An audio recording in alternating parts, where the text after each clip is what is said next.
أعوذ بالله من الشيطان اللعين الرجيم. بسم الله الرحمن الرحيم.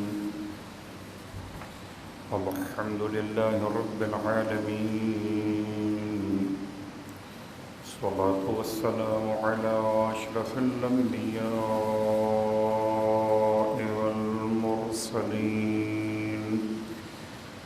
سيدنا أبي القاسم محمد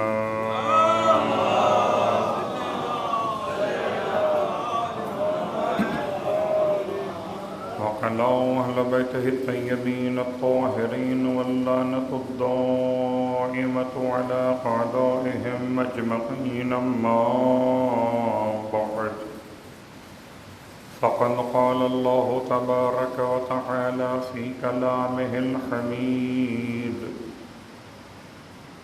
وفرقانه المجيد قوله الحق وهو أصدق القائلين. بسم الله الرحمن الرحيم. يا أيها الذين آمنوا اتقوا الله وكونوا مع الصادقين. صلوات پڑھ لیں محمد.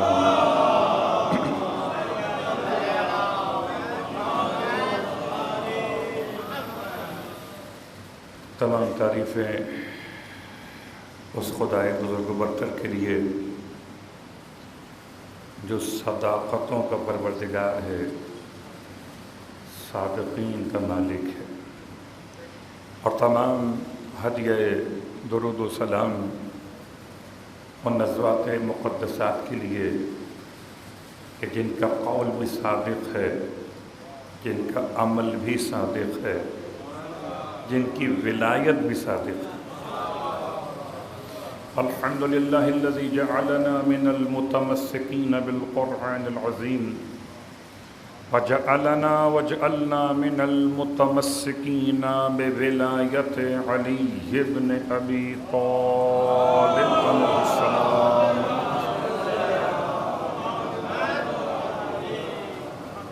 عظم اللہ اجورنا واجورکم بمصابنا بالامام الصادق علیہ السلام وجعلنا وإياكم ان شاء اللہ من الطالبین لثأرہ مع ولیہ مع ابنہ الامام المہدی من آل محمد علیہ السلام. اما بعد، السلام علیکم ورحمۃ اللہ وبرکاتہ.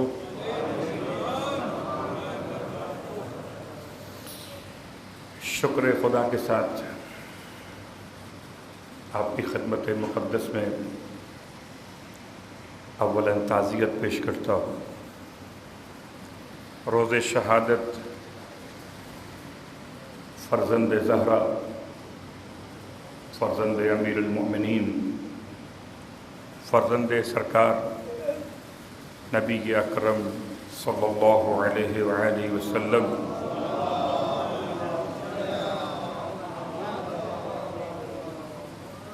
یعنی کہ حضرت ابا عبداللہ امام جعفر صادق علیہ السلام.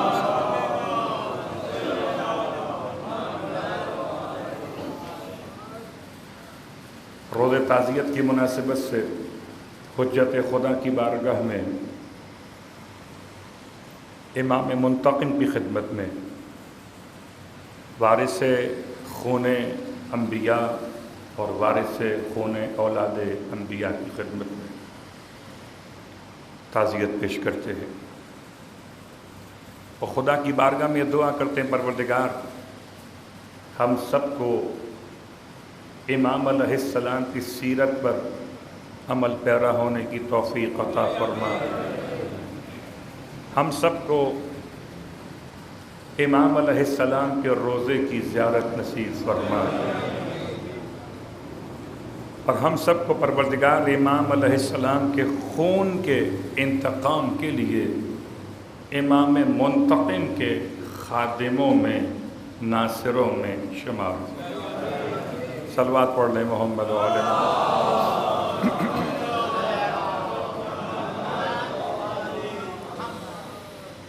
سامعین گرامی قدر، حاضرین ذوی الاحترام، 25 شوال کی تاریخ 148 سنہ ہجرت، مدینہ منورہ، اور آج اتفاق سے جمعہ کا دن، روز شہادت امام کی۔ دو تاریخیں بیان کی جاتی ہیں امام کی شہادت کے حوالے سے، ایک 15 شوال اور دوسری تاریخ 25 شوال۔ تو ان دونوں تاریخوں کا احترام لازم ہے۔ انسان کو چاہیے کہ اپنی خوشی کے تقریبات کو ان دو تاریخوں میں نہ قرار دے، اور اگر ہو سکے تو اپنے گھر میں فرش ادا کا انتظام کرے، اور اگر ہو سکے تو امام علیہ السلام کی یاد میں زیارت امام صادق علیہ السلام تلاوت کرے۔ جب بھی کسی معصوم کی تاریخ شہادت ہو تو ذکر مصائب اس دن کے اعمال میں شامل، ذکر مصائب اس دن کے اعمال میں شامل، اس دن کے اعمال میں شامل، اس امام کی یاد میں اپنے گھر میں نظر کا انتظام کرنا، والو ایک گلاس پانی پر ہی کیوں نہ ہو، ذمہ داری میں شامل، اس امام کو یاد کرتے ہوئے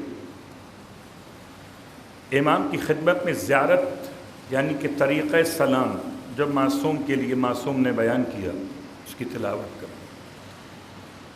اور خاص طور سے جب امام کی تاریخ شہادت ہو تو دو اماموں کو سلام پیش کرنا چاہیے، ایک جن کی شہادت ہے اور ایک جن کی امامت کا پہلا روز ہے، یعنی یہ یتیم ہوئے آج امام موسی کاظم علیہ السلام۔ اس کے ساتھ ساتھ امام کی سیرت کا بیان،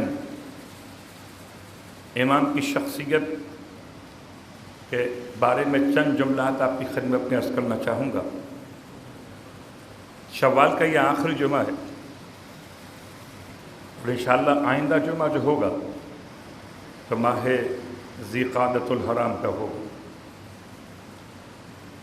بہت ذمہ داریاں سیرت کے بیان کے حوالے سے بھی، امام کی وصیت بھی بیان کرنا ہے، اور چونکہ زمانہ حج کا اب تقریباً یقینی ہو چکا ہے تو کچھ مسائل حج اور خاص حج نیابت اور حج واجب میں ہماری اور آپ کی شرعی ذمہ داریاں کیا ہیں۔ تو آئیے پہلے واجبات کو بیان کر لیتے ہیں۔ حج شریعت مقدسہ نے واجب قرار دیا زندگی میں ایک مرتبہ،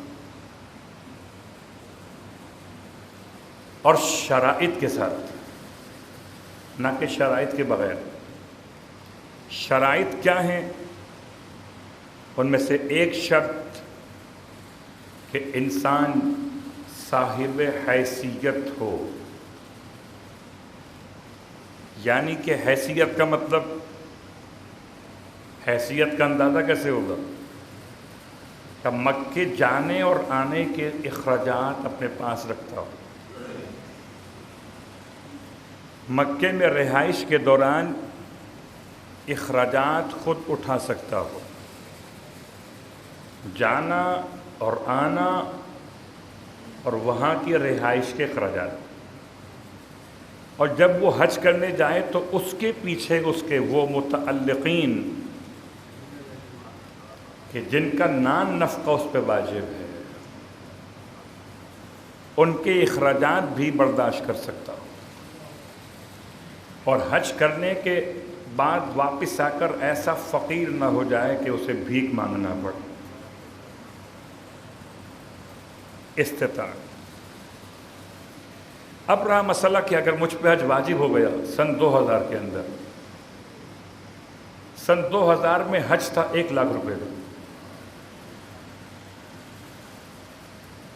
غالباً گورنمنٹ کے حج کی بات کر رہا ہوں۔ سن 2000 میں گورنمنٹ کی اسکیم میں جو حج تھا وہ 1,00,000 روپے کا تھا، اور اس زمانے میں جو حج پرائیویٹ تھا وہ تقریباً 1.5 لاکھ یا 2 لاکھ کا تھا۔ تو اگر میرے پاس سن 2000 میں 2 لاکھ روپے تھے تو مجھ پر حج مستقر ہو گیا۔ کچھ بہانے ہوتے، مولانا کیا کریں بیٹیوں کی شادی نہیں ہوئی ابھی۔ شادی اگر آپ کی بھی نہ ہوئی ہو تب بھی حج واجب ہوگا، اس لیے کہ شادی کا حج سے کوئی تعلق نہیں ہے۔ جب آپ کی شادی کا نہیں ہے تو آپ کے بچوں کی شادی کہاں سے آ جائے؟ یہ بات یاد رکھیے، اس میں کوئی گنجائش نہیں۔ ارشاد فرماتے ہیں اللہ کے حبیب کہ من صوف الحج، جو حج کو اتنا تاخیر میں ڈالے حتی یموت، سن 2000 سے حج واجب ہو چکا تھا، نہیں 2001 میں جاؤں گا، بھی گرمی بہت ہے، مثلا سن 2002 میں جاؤں گا، یہاں تک کہ کرتے کرتے 2022 آ گیا، اور انسان اگر زندہ ہی نہ رہا اس کے دوران تو بَعَثَہُ اللَّهُ یوم القیامت یہودیاً اور نصرانیاً، تو اسے خدا قیامت میں اٹھائے گا یا یہودیوں کے ساتھ یا عیسائیوں کے ساتھ، نہیں اٹھائے گا اس کو مسلمانوں کے ساتھ۔ مرے گا مسلمان، اٹھے گا یہودی،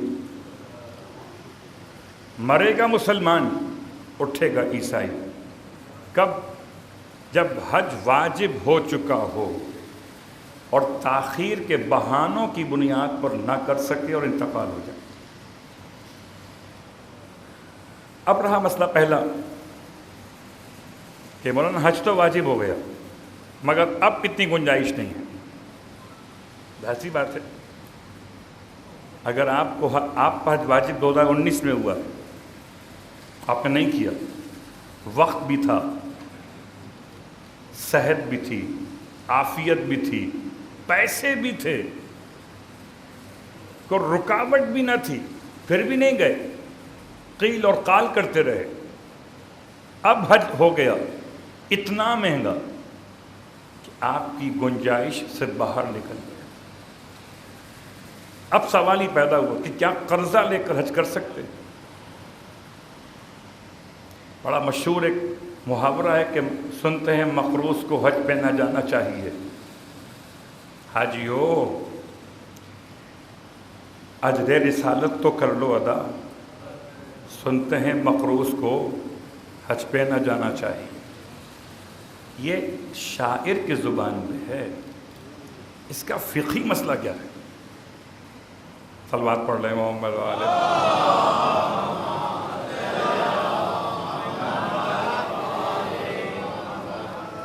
اگر کسی انسان پہ حج واجب ہو گیا، پہلی بات تو یاد رکھیں کہ قرضہ لے کر حج نہیں ہوتا۔ مجھ پہ حج واجب نہیں ہوا ہے، میرے پاس آج فرض کر لیتے ہیں کہ 6 لاکھ روپے اور حج ہے تقریباً 8 لاکھ میں، تو یہ 2 لاکھ قرضہ لے کر حج میں نہیں کر سکتا، اور اگر حج کروں گا تو یہ حج مستحب ہوگا، واجب نہیں ہوگا، اور پھر اس کے بعد حج واجب مجھ پر باقی رہے گا اس حج کے کرنے کے بعد۔ لیکن مسئلہ اس کا جس پر پہلے سے واجب ہو گیا، اور نہیں کیا. اور اب دو صورتیں، یا تو میرے پاس ایسے ایسٹس ہیں، ذرائع ہیں،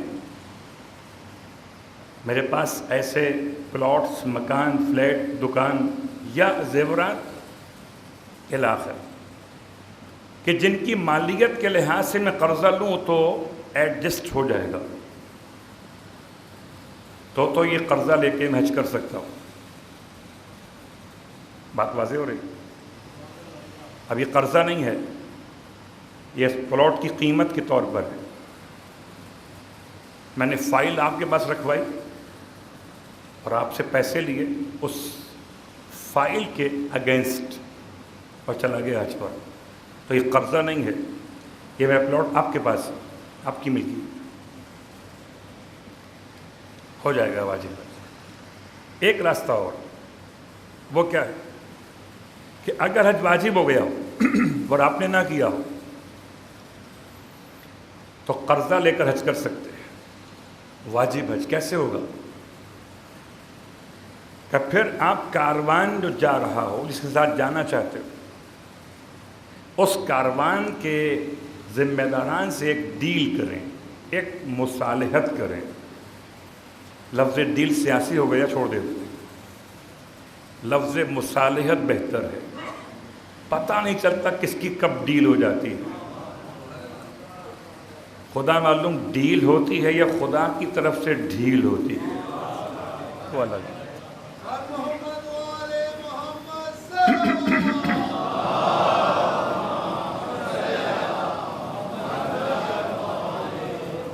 اب اگر آپ حج کرنا چاہتے ہیں تو مصالحت کریں. مصالحت کا مطلب کیا ہے؟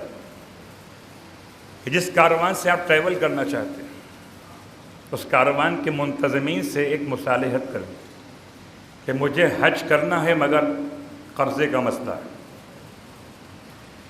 تو میں قرضہ لے کر پیسے آپ کے پاس لے کر آتا ہوں اور یہ پیسے میں آپ کو گفٹ کرتا ہوں اس شرط پر کہ آپ مجھے حج گفٹ کر دیں. میں آپ کو پیسے گفٹ کرتا ہوں اس شرط پر کہ آپ مجھے پورا حج گفٹ کر دیں. تو حج ہبہ یا جو ہبہ قرار دے کر آپ حج کریں گے وہ آپ کا واجب حج ادا ہو جائے گا قرضوں کے باوجود. یہ ان کے لیے جو کرنا چاہتے ہیں، ورنہ تو بہانے کرنے کے تو کم ہوتے ہیں اور نہ کرنے کے زیادہ ہوا لگتا ہے.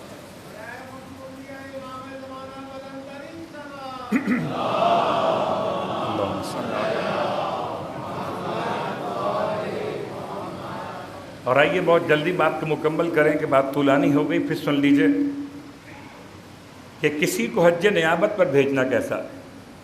نیابت کیا ہے اور حج بدل، حج نیابت، اس کے دو نام ہیں اور ایک ہی مقصد ہے، ایک حج. مثلا اپنے والد کی طرف سے، اپنی والدہ کی طرف سے کسی کو آپ نے بھیجنا ہو، یہ سنت مولا کائنات ہے. مولا 4 افراد کو ہر سال حج نیابت پر بھیجتے تھے. 4 افراد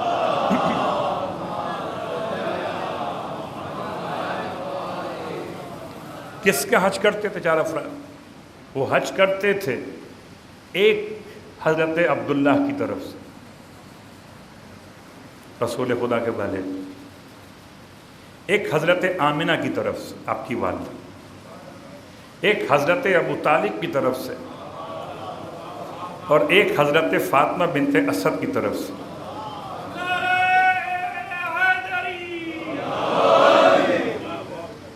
چار افراد ہر سال مولا کی طرف سے حج نیابت پر جاتے تھے. ان 4 شخصیات کے نیابت مقدس کے حوالے سے سنت معصوم ہے یہ عمل انجام دینا. چلیے مستحبات چھوڑ دیتے ہیں کیونکہ مہنگائی بہت ہو گئی. اب ایسے مستحبات تو شاید اختیار میں بھی نہ رہیں جو خرچے والے. لیکن جو واجبات ہیں وہ سن لیجیے۔ میراث کی تقسیم سے پہلے، ترکہ آپس میں بانٹنے سے پہلے اگر مرنے والے پر، متوفی پر حج واجب ہو چکا ہو تو اس کے ترکے سے پہلے حج واجب کی رقم کو الگ کیا جائے گا۔ بعد میں بٹوارا ہوگا، پہلے تو حج کا گوشوارہ ہوگا، تخمینہ، گوشوارہ، حصہ۔ بات واضح ہو رہی؟ حج واجب۔ اور اس کے ساتھ ساتھ یہ بات یاد رکھیے کہ اگر کسی کو نیابت پر بھیجنا چاہتے ہیں تو جس پر اپنا حج واجب نہ ہو، شرائط کے ساتھ، وہ کسی اور کی نیابت کر سکتا ہے، لیکن یہ نیابت وہی انسان کرے کہ جو حج کی شرعی ذمہ داریوں سے واقف ہو۔ یہ ترس کھا کر، رحم کھا کر اپنی بہن کو بھیج دینا اپنی والدہ کی نیابت میں، یہ مسئلہ ترحم نہیں ہے، یہ آپ نے بہن پر رحم نہیں کیا، بہن کو مشکل میں ڈال دیا ہے۔ اپنا حج کرنا اور ہے اور کسی اور کی نیابت میں حج کرنا بہت مشکل کام ہے۔ حج نیابت کبھی ہو سکتا ہے کہ آپ جس کو بھیجنا چاہتے ہیں اس کی ذمہ داری ہے کہ وہ تمام تر اختلافات مراجع الزام، مسائل کی باریکیوں کو سمجھتے ہوئے حج کو انجام دے۔ کر سکتا ہے وہ حج کہ جس پر اپنا حج واجب ہوا تھا وہ کر چکا، اب اس پر واجب ادا ہو چکا، وہ کسی کی نیابت کرنا چاہے تو کر سکتا، شرط وہی ہے۔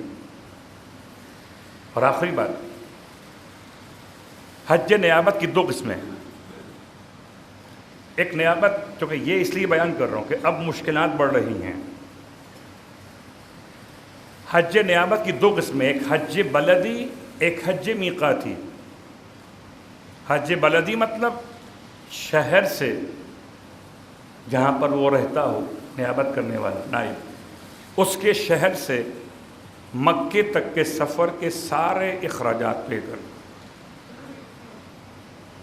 دوسرا ہے حج میقاتی، کہ کوئی جوفہ سے، کوئی مدینے سے، کوئی جدہ سے، کوئی مکہ سے، کوئی طائف سے، جہاں جہاں میقات بنے ہوئے، وہاں سے کوئی نیابت کر لے تو خرچہ آج کے دور میں تقریباً آدھا ہو جائے گا۔ یعنی اگر آپ سمجھتے ہیں کہ آپ اپنے مرحوم کو حج کروانا چاہتے ہیں اور حج بلدی ممکن نہیں، بہت پیسے، تو حج میقاتی۔ لیکن یہ ذمہ داری ہے، یہ لیبر ٹائپ کے افراد کو حج کروانے کا کوئی تحفہ نہیں ہے۔ جو سمجھدار مومن ہو، چاہے مزدور ہی کیوں نہ ہو، طہارت کو سمجھتا ہو، نماز صحیح پڑھتا ہو، حج کے واجبات تو صحیح کر سکے، خالی پیسہ دینا تو مقصد نہیں ہے، اس پر اعتماد بھی ہو، آپ کو بھی کہ یہ حج کرے گا اور صحیح کرے گا، کم از کم طہارت اور تلاوت و قرأت کے اعتبار سے، اور مسائل کو سمجھتے۔ اور آخری بات کہ اب اگر کچھ اجرت طلب کر لے وہ آپ سے، جیسے اجرت کی نماز ہوتی، اجرت کے روزے ہوتے، پیسے دو، کسی مرحوم کی نماز قضا پڑھو، عجیب بات ہے ویسے، لیکن ہے طریقہ یہ بھی ہے پڑھوانے کا۔ اور یہ اس لیے نہیں کہ وہ غریب ہے، اس لیے کہ آپ کے پاس وقت نہیں ہے۔ اجرت کے پیسے اس لیے نہیں کہ وہ غریب ہے، آپ یہ دیکھ کے دو کہ غریب کو دے رہے، نہیں، یہ کوئی صدقہ خیرات نہیں ہے، اجرت ہے اس کی۔ کیونکہ آپ نہیں پڑھ سکے ہو تو آپ کی جگہ جو آپ کے والد کی نماز پڑھے گا اس کو آپ حق زحمت دو گے، صدقہ و خیرات نہیں دو گے۔ اجرت کی نماز، اجرت کا روزہ، اسی انداز سے اجرت کا حج بھی ہے۔ حج واحد عبادت ہے جو زندہ انسان کی طرف سے بھی نیابتاً ہو سکتا ہے۔ اس میں منوب انہو کا مرنا شرط نہیں ہے، نماز میں، روزے میں تو مرنا شرط ہے۔ جب تک ابا زندہ ہوں تو ابا کی نمازیں کوئی اور نہیں پڑھ سکتا، جب تک ابا زندہ ہوں تب تک ابا کے روزے کوئی اور مگر حج کر سکتا ہے۔ اگر ابا حج کے قابل نہ رہے ہوں اور ان پر حج پہلے سے واجب ہو چکا ہو تو بس یہ ذمہ داری تھی، اور جب بات یہاں تک پہنچی تو صرف اختصار کے ساتھ امام جعفر صادق علیہ السلام کی واقعہ مقدس۔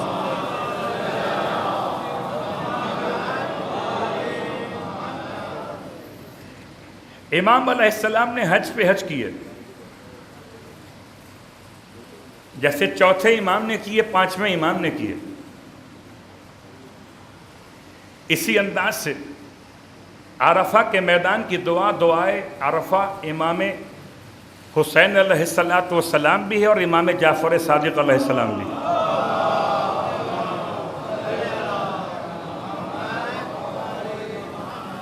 آپ جبل ابو قبیس پر بیٹھے ہوئے کہ نہیں پہچانتا چھٹے امام کو۔ واقعہ 113 سنہ ہجرت کا ہے، یعنی پانچویں امام کی شہادت سے 1 سال پہلے کا واقعہ۔ کہتے بیٹھا ہوا تھا میں اس پہاڑ پر، جس پہاڑ کا نام ابو قبیس بھی ہے اور جبل امین بھی ہے۔ میں نے دیکھا کہ ایک نورانی شخصیت تشریف فرما ہے اور ان کی زبان مقدس سے خدا کا ذکر ایسے جیسے کانوں میں رس گھول رہا، کبھی یا ربی یا ربی، کبھی ربی ربی، کبھی یا اللہ ہو، کبھی یا رحمان ہو، کبھی یا رحیم ہو، کبھی یا ارحم الراحمین۔ اتنی بار تکرار کرتے ہیں کہ سانس کے تار ٹوٹ جاتے ہیں۔ اور اس ذکر خدا کے ساتھ وہ ایک دعا کر رہے تھے آخر میں کہ خدایا مجھے اشتہائے خوراک ہے، مجھے انگور کھانے کی خواہش ہے، تو انگور عطا کر دے۔ پروردگار میرے پاس چادر نہیں ہے تو مجھے چادر عطا کر۔ لائف میں ساتھ کے میں نے دیکھا کہ اچانک ایسا محسوس ہوا جیسے آسمان سے نازل ہو گیا ہو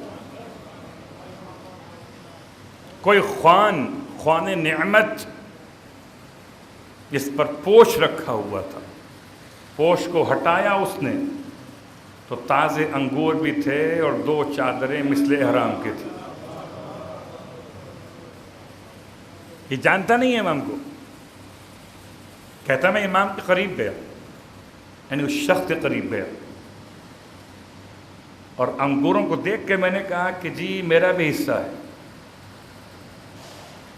اس میں میرا بھی حصہ ہے۔ مسکرا کے مجھے دیکھا اس نے، مگر کس لیے کہتے ہو تمہارا حصہ؟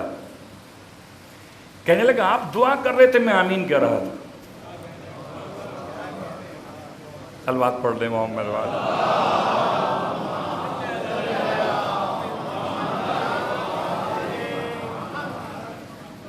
آپ دعا کر رہے تھے، میں آمین کہہ رہا تھا، تو آمین کہنے والے کو بھی کچھ ملنا چاہیے۔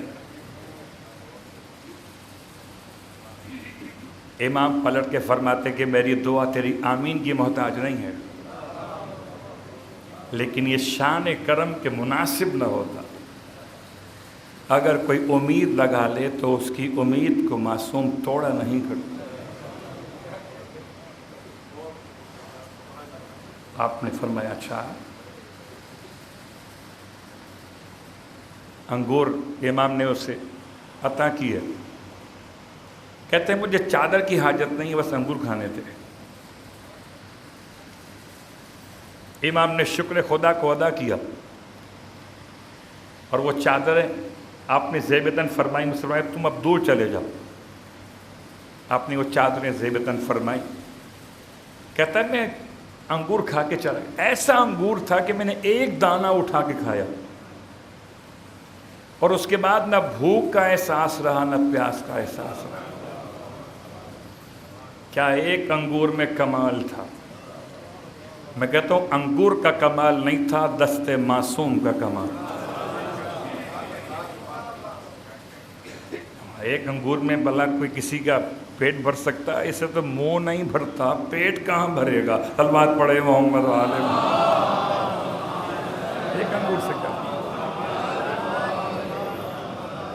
خیر تفصیل کا وقت نہیں ہے، ورنہ انگور کھانے کے آداب بھی ہیں کہ ایک ایک کر کے کھانا چاہیے یا چار چار کھانے چاہیے، وہ بھی الگ موضوع، مگر وقت نہیں ہے. بات کو سمیٹتے ہوئے یہ خاص میں نے واقعہ کیوں آپ کی خدمت میں پیش کیا کہ کچھ تعلق ہے انگور کا. انگور جنت کے پھل کے مشابہ پھل، اس میں زحمت نہیں ہے. یہ بیماروں کے لیے، ضعیف افراد کے لیے یہ خدا کی عظیم نعمت ہے.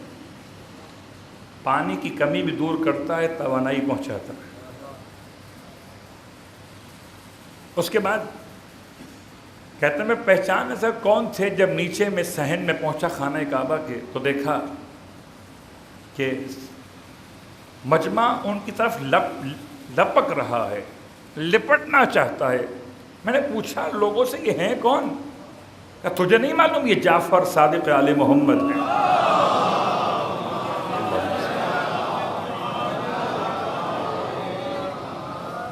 اللہ اکبر. عزیزان گرامی یہ انگور، یہی انگور امام کے خلاف استعمال کیے. انگور میں زہر انجرڈ کیسے ہو سکتا ہے؟ یہ تو بالکل پیک ہوتا ہے، بالکل جسٹ لائک کیپسول پیک ہے ایک دم. اگر اس کو آپ ہاتھ سے دبائیں گے تو اس کے اوپر کا جو غلاف ہے ختم ہو جائے گا، پھر یہ شاید کھانے قابل نہ رہے. کہتے ہیں دھاگے کو زہر میں بھگویا گیا. یہ بالکل ایسا ہے جیسے حضرت ابراہیم علیہ السلام کو آگ میں ڈالنے کے لیے مشکل ہوئی تھی. تو سامراجی قوتیں، باطل طاقتیں پریشان تھیں کہ آگ تو جلا دی ہے، ابراہیم کو ڈالیں کیسے، کہ آگ کے قریب جانے کی ہمت نہیں تھی. تو شیطان واعظ بن کر پہنچا تھا اور منجنیق کا مشورہ دیا تھا. منجنیق میں رکھ کر ابراہیم علیہ السلام کو فائر کیا گیا آگ کے اوپر. ایسے ہی کسی نے مشورہ دیا کہ ایسا کرو کہ دھاگا زہر میں بھگو دو. اور سوئی تو استعمال ہو رہی ہے جناب ادریس کے دور سے، سوئی، اور سوئی میں دھاگا پرو کر اس کو انگور کے اندر سے گزار دو. لا محالہ جب دھاگا اندر سے گزرے گا تو جتنا زہر دھاگے کے اوپر ہوگا وہ انگور کے اندر رہ جائے گا. کیسے کیسے شہید کیا گیا زہرا کی اولاد کو. یہ مت سمجھیے کہ امام کو شہید کرنے کا یہ ایک ہی راستہ تھا، اس سے پہلے راستے بہت آزمائے. اتنا پریشان کیا گیا مولا کو، کبھی ہیرا کوفہ بلاتے تھے، کبھی گھر میں آگ لگوا دیا کرتے تھے. واہ مصیبت. کبھی ایسے گھر میں پولیس کا ریڈ کرواتے تھے کہ مولا کو عمامہ اور ربا پہننے کا موقع نہیں دیتے تھے. بغیر عمامے اور ربا کے اسی حالت میں مولا کو گرفتار کر کے لاتے تھے منصور کے سامنے. واہ مصیبت. میں کہوں گا مولا آپ کو منصور کے سامنے لایا گیا، آپ کے سر پہ عمامہ نہیں تھا، آپ کے دوش پہ آبا نہیں تھی، مگر مولا ایک بات تو تھی کہ آپ کی بہنیں اور بیٹیاں برہنہ سر تو نہ تھی. ہائے سید سجاد، اس عالم میں رونے والوں، عجیب جملہ، عجیب جملہ۔ چوتھے امام کے سر مقدس کا امامہ، کہتے ہیں کربلا کے میدان میں مال و اسباب لوٹے گئے، لیکن کہتے ہیں چوتھے امام کا امامہ نہیں لوٹا گیا تھا۔ مجھے کیسے پتہ چلا؟ پتہ ایسے چلا کہ مورخ لکھتا ہے مقاتل کے اندر کہ جلتا ہوا آگ کا ایک کوئلہ امام کے سر پہ گرا تھا، گلے میں توق ہے، ہاتھوں میں ہتھکڑیاں ہے، لنگر ڈالا گیا ہے، مولا کے ہاتھ سر تک بلند نہیں ہو سکتے تھے، جلتا ہوا کوئلہ۔ ارے پہلے امامے کا کپڑا جلنا شروع ہوا، پھر سر مقدس کے بال جلے۔ میں سمجھتا ہوں جیسے حضرت عباس بازو کٹنے کے بعد آنکھ سے تیر نہ نکال سکے، ایسے سید سجاد امامے پہ لگی ہوئی آگ نہ بجھا سکے۔ اجرکم اللہ۔ رونے والا بس آخری جملہ، اس امامے کی بڑی اہمیت ہے۔ چوتھے امام کا جو امامہ ہے، جتنا جلنے سے رہ گیا، جتنا جلنے سے بچ گیا، یہ امامہ میراث کے طور پہ رکھا گیا، اور پانچویں امام سے یہ چھٹے امام تک پہنچا ہے۔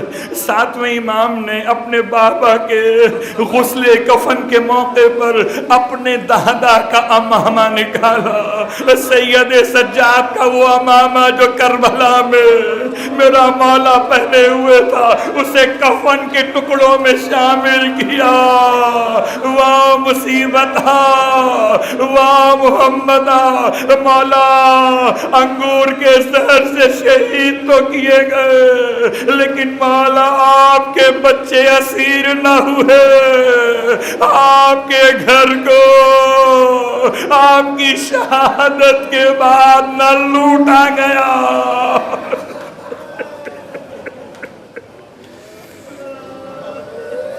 اللہ ولعنۃ اللہ علی القوم الظالمین وسیعلم الذین ظلموا ای منقلب ینقلبون۔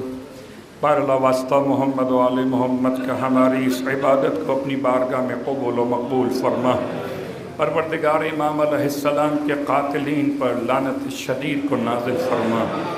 ابو جعفر منصور دوانقی اس کے تمام تر پیروکاروں پر، اس کے تمام تر حمایت کرنے والوں پر، اور جو چھٹے امام علیہ السلام سے بغض رکھتے ہیں آج تک، ان تمام پر عذاب کو نازل فرما۔ ہم سب کو امام علیہ السلام کی سیرت پہ عمل کرنے کی توفیق عطا فرما۔ پروردگار شدید گرمی کے وقت میں ہم تو سائے میں بیٹھے ہوئے ہیں، اوپر پنکھوں کی ہوا موجود ہے، قبر امام جعفر صادق دھوپ کے اندر، ایسی شدید دھوپ مدینے کی ہے، قبر کی زمین جلتی ہے، مگر کوئی سائبان کا انتظام نہیں۔ خدایا اب یہ انتظام تو فرما دے، اسباب عطا فرما کہ معصومین کے روزے تعمیر ہو سکے۔ پروردگار ہم سب کو مولا کے روزے کی زیارت نصیب فرما، مولا کی شفاعت نصیب فرما، مولا کے خون کے انتقام کے لیے مولا کے لخت جگر، مولا کے غلاموں میں ہم مولائیوں کو شامل فرما۔ اعوذ باللہ من الشیطان اللعین الرجیم، بسم اللہ الرحمن الرحیم۔ انا اعطیناک الکوثر فصل لربک وانحر ان شانئک هو الابتر۔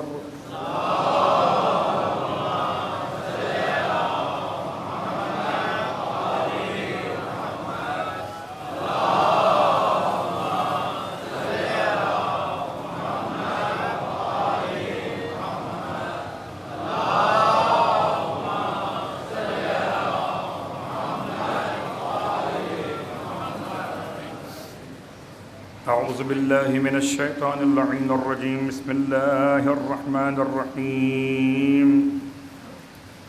الحمد للہ رب العالمین، اللہم لک الحمد بدیع السماوات والارض ذو الجلال والاکرام، رب الارباب، وانت اللہ لا الہ الا انت الکریم المتکرم العظیم۔ الصلاة والسلام على محمد نبی الرحمت سید المرسلین وعلی ابن ابی طالب سید الوسیین وفاطمة الزهراء سيدة النساء العالمين وحسن المجتبى حجة الله على الخلق أجمعين والحسين الشهيد المظلوم وارث أمير المؤمنين وعلي بن الحسين زين العابدين ومحمد بن علي باقر الأولين والآخرين وجعفر بن محمد الصادق الصديق والمقتدي بآبائه الصالحين وموسى بن جعفر الكاظم من أولاد النبيين وعلي بن موسى الرضا من إترة بررة المتقين ومحمد بن علي الجواد ولي المؤمنين وعلي بن محمد السراج المنير إمام الخاشعين والحسن بن علي سيد الأوصياء المنتجبين والخلف القائم المهدي المنتظر الحجة بعد آبائه على خلقك المودي النبي كوارث علم المعصيين من الوسيين الذي ببقائه بقية الدنيا بيمنه رزق الورى وبوجوده ثبتت الأرض والسماء وبه يملأ الله الأرض قسطا وعدلا كما ملئت ظلما وجورا وأجل لنا اللهم ظهورا إنهم يرونه بعيدا ونراه قريبا برحمتك يا أرحم الراحمين.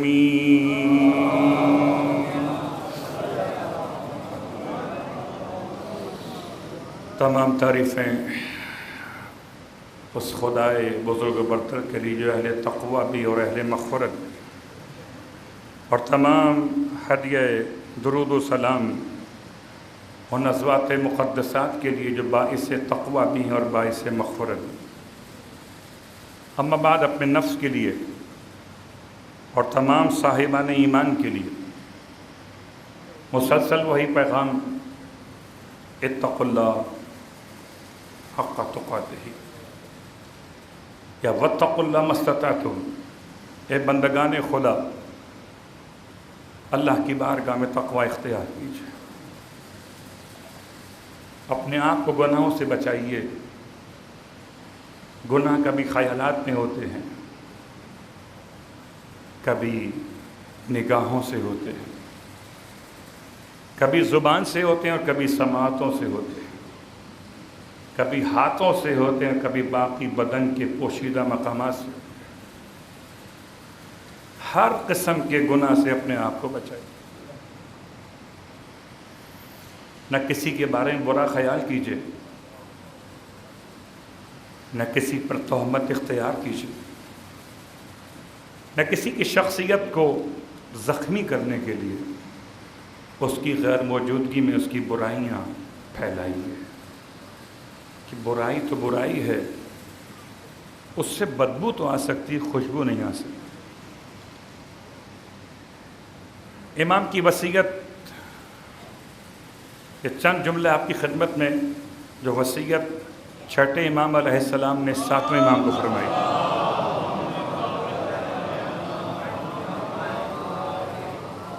فرماتے ہیں، بہت تفصیل چھوڑتا ہوں، صرف چند جملے اس وصیت کے. فرماتے ہیں یا بنیا، اے میرے پیارے بیٹے، کن لکتاب اللہ تعالیٰ، اے بیٹا اللہ کی کتاب کی تلاوت کیا کرو. والسلام فاشیا، اور سلام کو پھیلا دیا کرو. چھٹے امام فرما رہے ہیں ساتویں امام سے کہ سلام کو عام کرو. وبالمعروف آمرا، اور بیٹا اچھائی کا حکم دیا کرو. وعن المنکر ناہیا، بیٹا برائیوں سے روکا کرو. ولمن قطعک واصلا، اور جو تم سے تعلقات توڑ لے اس سے تعلقات جوڑا کرو. وَلِمَنْ سَكَتَ عَنْكَ مُبْتَدِعًا، اور جو تم سے ناراض ہو کر بات چیت بند کر دے تم اس سے خود سے بات شروع کر دیا کرو. چھٹے امام کی وصیت، چھٹے امام کی میراث میں ہے اگر آپ کو لفظ جعفری قبول ہے تو وصیت جعفر بھی قبول کی، اور اگر وصیت جعفر قبول نہ کریں تو پھر جعفری کا لفظ کیوں اپنے ساتھ لگا کر رکھیں؟ اگر جعفر کی وصیت پہ جعفری عمل نہ کریں تو کیا عثمانی عمل کریں گے یا سفیانی عمل کریں گے؟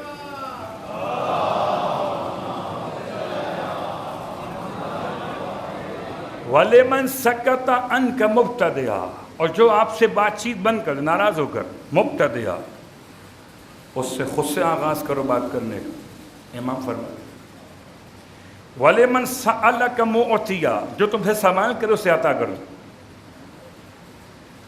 وَإِيَّاكَ وَالنَّمِيمَةَ، بیٹا اس بات سے بچو کہ چغل خوری کو انجام دو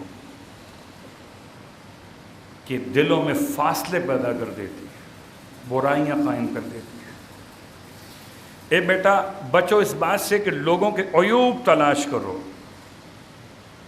کہ اگر کوئی انسان دوسروں کے عیوب تلاش کرتا ہے وہ خود عیوب کے نشانے پر آ جاتا ہے۔ امام فرماتے اور آخری وصیت امام کی، اس سے پہلے سے دو تین باتیں آپ کی خدمت میں، بہت سارے مسائل ہیں۔ بہرحال ترکی نے دعویٰ کیا کہ اس نے نئے سرغنہ داعش کو ہلاک کر دیا ہے۔ اس سے پہلے تھا ابو ابراہیم القرشی، اس کو تقریباً 7 مارچ کو مارنے کا دعویٰ کیا یو ایس آرمی ذرائع نے۔ دعویٰ کتنا سچا کتنا جھوٹا یہ کون بتائے، وہ الگ موضوع۔ اور ابو ابراہیم القرشی کے بعد اب جو تھا ان کا نمائندہ وہ تھا ابو الحسن القرشی۔ ترکی نے دعویٰ کیا کہ اس نے اسے مار دیا۔ ترکی پہ یقین تو نہیں ہے، اس لیے کہ عجیب مزاج ہے۔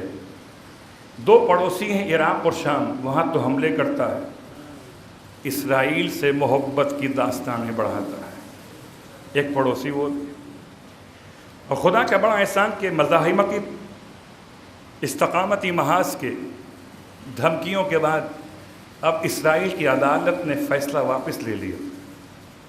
فیصلہ کیا تھا کہ 3 یہودی آباد کار مسجد اقصی سے گرفتار کیے گئے تھے کہ جو اپنی خاص عبادت کو زور زور سے چلا چلا کے کر رہے تھے مسجد اقصی، اور مسجد اقصی میں سوائے مسلمانوں کے کسی اور کو اپنی مذہبی عبادت اس طرح سے انجام دینے کی اجازت فلسطینی اتھارٹی کی جانب سے نہیں ہے۔ تو پھر یہ عدالت نے مقدمہ سن کے اور یہ سب کو اجازت دے دی کھلے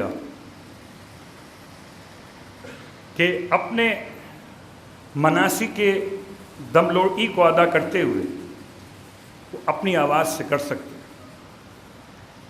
بہت قریب ہے ان کا ایک مارچ ہونے والا ہے پرچم مارچ کے نام سے، اس کو روکتے ہوئے جب استقامتی محاذ نے دھمکی دی تو کورٹ نے فیصلہ واپس لیا اور یہ اناؤنسمنٹ ہو گیا کہ اب یہودی آباد کا جب پرچم مارچ کریں گے تو کوئی ایسا نعرہ زبان پہ نہیں لائیں گے کہ جو مسلمانوں کے خلاف ہوگا، اور نہ ہی مسجد اقصی میں اب ایسی عبادت کی اجازت ہو۔ اللہ اکبر۔ جن کو بات سمجھ میں نہیں آتی انسانوں کی، وہ بات سمجھتے ہیں پتھروں کی۔ کیا کریں؟ یہ تو بات تھی وہاں کے معاملات کی۔ بہرحال مسائل و مشکلات بہت زیادہ ہیں، لیکن خدا کا بڑا احسان ہے کہ دشمن جتنی کوشش کر لیں، تم ایک پاسداران کے ایک شخص کو مار کے سمجھتے ہو کہ تم نے کوئی بڑی کامیابی حاصل کر لی، کہ تہران نے اسے مار دیا۔ تمہارے گھر محفوظ نہیں ہیں، استقامتی محاذ کا ایک پتھر ہی کافی ہے۔ خدا کا بڑا احسان کہ یمن کے جنگ کے عارضی معاہدے کے ساتھ اب چند یمن کے افراد کی، جنگی سپاہیوں کی جو قیدی ہو گئے تھے، واپسی ہوئی ہے۔ خدا کا بڑا احسان ہے۔ بات تمام کرتے ہوئے یہ سارے معاملات منتظر ہیں کسی منتظر کے، بہت ساری بدعتیں پیدا ہو چکی، دین کو ایسا بنا دی کہ سمجھ میں نہیں آتا کہ دین شروع کہاں سے ہو رہا۔ جناب سلمان کا خواب سمجھ میں آتا ہے کہ جس کی جو مرضی ہے وہ اتنا کپڑا کاٹ کے لے جا رہا ہے۔ ایسے دین کا حال ہے، جس کو جو دین میں سے اچھا لگتا ہے وہ نکال لیتا ہے۔ لگتا تو سب دیندار ہیں لیکن سب دیندار نہیں ہیں، سب طلبگار مفاد ہیں۔ کسی کو دین میں داڑھی اچھی لگتی ہے تو داڑھی رکھ لیتا ہے، کسی کو دین میں داڑھی اچھی نہیں لگتی داڑھی چھوڑ دیتا ہے، کسی کو دین میں پردہ اچھا نہیں لگتا تو پردہ چھوڑ دیتا ہے۔ یاد رکھیے ہم سب کی ایک ذمہ داری ہے کہ یا تو دین میں پورے آ جائیں یا پورے باہر چلے جائیں۔ آدھا تیتر آدھا بٹیر نہیں چلے گا، یا تو دین پورا لے لیجئے یا دین پورا چھوڑ دیجئے۔ یہ میں نہیں کہتا، قرآن کہتا یا ایھا الذین آمنوا ادخلوا فی السلم کافۃ، اے صاحبان ایمان دین میں پورے داخل ہو جاؤ، آدھے نہیں۔ اور آپ کو تو پتہ ہے ایک ذمہ داری امام نے جاتے جاتے ارشاد فرمائی تھی، اور یہ آپ سب کی ذمہ داری ہے کہ اس کو آگے بڑھائیں، ہر ایک مومن تک پیغام پہنچائیں۔ ہر مومن ہماری آنکھوں کے تارے ہیں، جو ماتم کرنے والے وہ بھی ہماری شان ہے، جو نوحہ پڑھنے والے وہ ہماری پہچان ہے، ان تک پیغام پہنچائیں۔ کیا پیغام پہنچائیے؟ کہ امام فرماتے ہیں کہ پہچانو، امتحان کرو، آزماؤ دو طریقوں سے اہل ایمان کو، ایک ان کے وقت پر نماز پڑھنے کی عادت سے، اور ایک بھائیوں کے ساتھ تعاون کرنے کی عادت سے۔ چھٹے امام نے جاتے جاتے فرمایا تھا، آنکھیں بند ہو رہی تھی، فرماتے تھے ہماری شفاعت اس سے نہیں ملے گی جو نماز کو ہلکا سمجھتا ہو۔ تو جو نماز پڑھتے ہی نہیں وہ شفاعت کی امید کس بنیاد پہ رکھے؟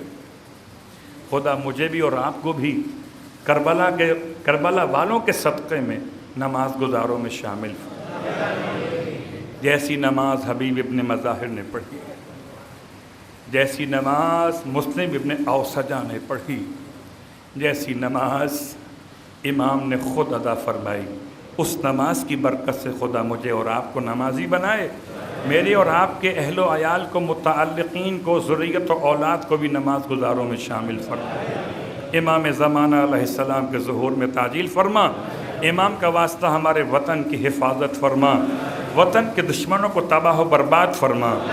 پروردگار مشکل حالات، مہنگائی بہت شدید ہے، مالک رزق میں اتنی برکت عطا فرما کہ مہنگائی کی بنیاد پر ہاتھ نہ پھیلانا پڑے، عزت محفوظ فرما۔ امام علیہ السلام کے ناصروں میں ہم سب کو شامل فرما۔ ربنا تقبل منا انک انت السمیع العلیم بجائے محمد وآلہ المعصومین برحمتک یا ارحم الراحمین۔